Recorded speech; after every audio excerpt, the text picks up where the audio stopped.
Good morning, traders. Welcome to today's market review. This is Fred Razak at CMTrading. Today is January 8th, 2016, and today's Friday morning. So looking at the markets, big numbers coming out today, 3:30 South African time. We have a non-farm payroll number coming in the United States, obviously the biggest number of the month, and it's the first non-farm payroll of the year.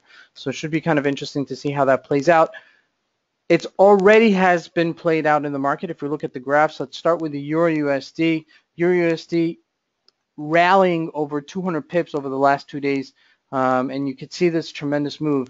What's disconcerting about this market is that you think it's going in one direction and it's a bear market, and boom, it just pops up and goes completely in a different direction. So you just have to be really, really careful because there's no rhyme or reason to a certain degree.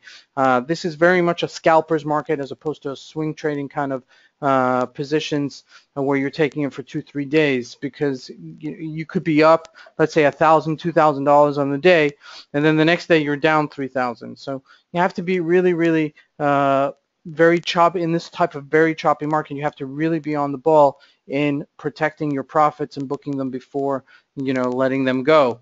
So that's what we have with the Euro USD. We're trading at 108.63 right now between these two levels. So it's kind of hard to gauge where we're going to go from here.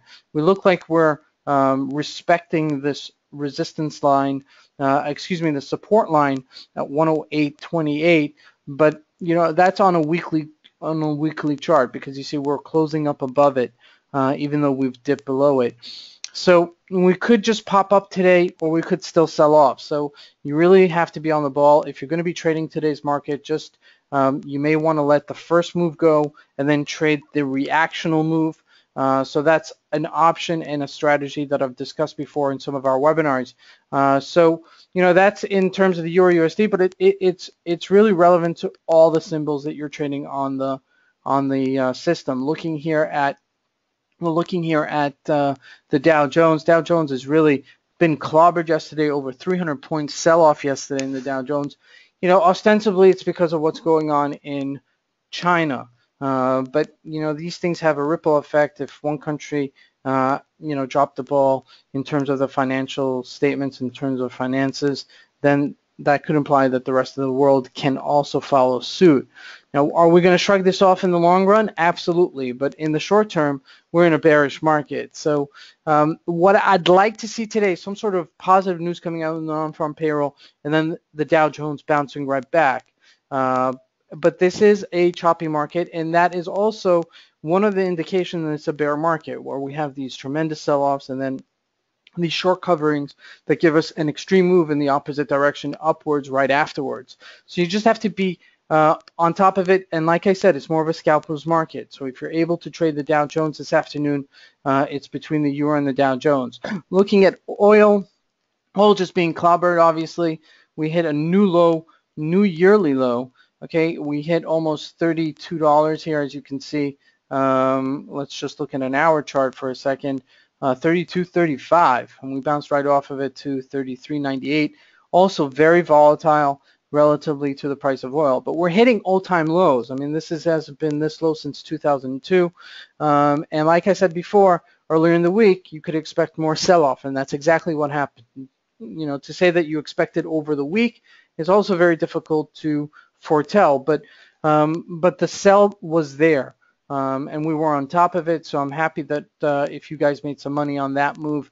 Looking at the USD Canadian dollar, also rallying tremendously and still on its dead highs. I mean, this is another colossal move, and we've discussed this before as to why the Canadian dollar is selling off so much and it's so weak, and that's primarily because its major commodity oil is being sold so cheaply in the world, and that's affecting their economy. So any of the economies, and we've mentioned this before, that are dependent on the price of oil and their oil exports are being clobbered. So obviously the Arabian states are being hurt, and then obviously Russia is being hurt, and some of the South American countries are being hurt.